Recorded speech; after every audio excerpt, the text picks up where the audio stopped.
Hello, and welcome to the first episode of the Imagination Station podcast.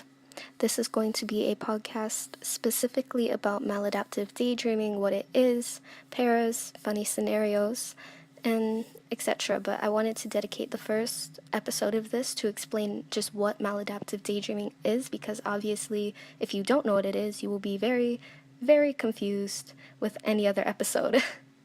I'm going to list some facts about maladaptive daydreaming and then explaining some of the terms that you might hear in later episodes. Firstly, as you should know, maladaptive daydreaming is a psychological condition or phenomenon first discovered by Professor Ellie Sommer of Haifa University. A maladaptive daydreamer is a person who daydreams vividly and excessively. This individual can have one or multiple paracosms, meaning a highly detailed world or characters made up by said individual. It is not a disorder, nor is there any medication or set treatment for it.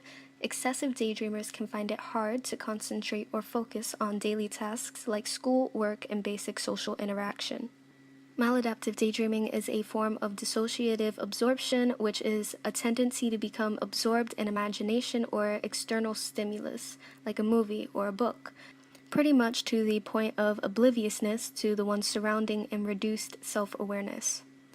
MD, or maladaptive daydreaming, can be a symptom of other underlying illnesses such as depression, anxiety, ADHD, bipolar, and other mood-related disorders. The maladaptive side of maladaptive daydreaming comes from the term maladaptive behaviors, meaning the inability to adjust healthily to particular situations. Often used to reduce anxiety, maladaptive behaviors result in dysfunctional and non-productive outcomes. In other words, they can be more harmful than helpful, according to verywellmind.com. But on the other hand, daydreaming is good for the mind. People with a more working memory can stay on task even when thinking about other things.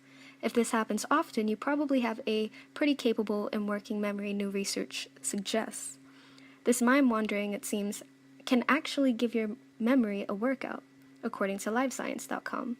So depending on how you daydream and how vivid or intense it is, and especially what you're daydreaming about, maladaptive daydreaming can be good or bad. Things that can make maladaptive daydreaming go bad is when you daydream too hard or too excessive to the point where you get headaches or backaches or even stomach aches.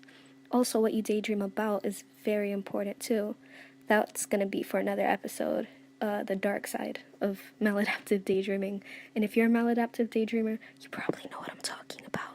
But anyways, now I'm going to say a couple of terms, just a few that are probably most likely going to be used in future episodes, such as like a para or a parami. A para is a character that you make in your head. It's an imaginary character that you daydream about. If you daydream about yourself or a different version of yourself, for example, you being famous or whatever, that is called a parami. A paracosm, like I stated before, is a highly detailed imaginary world within a person's mind. This is actually mostly referred to as children, but it can be used as older people as well. And I think that's actually it.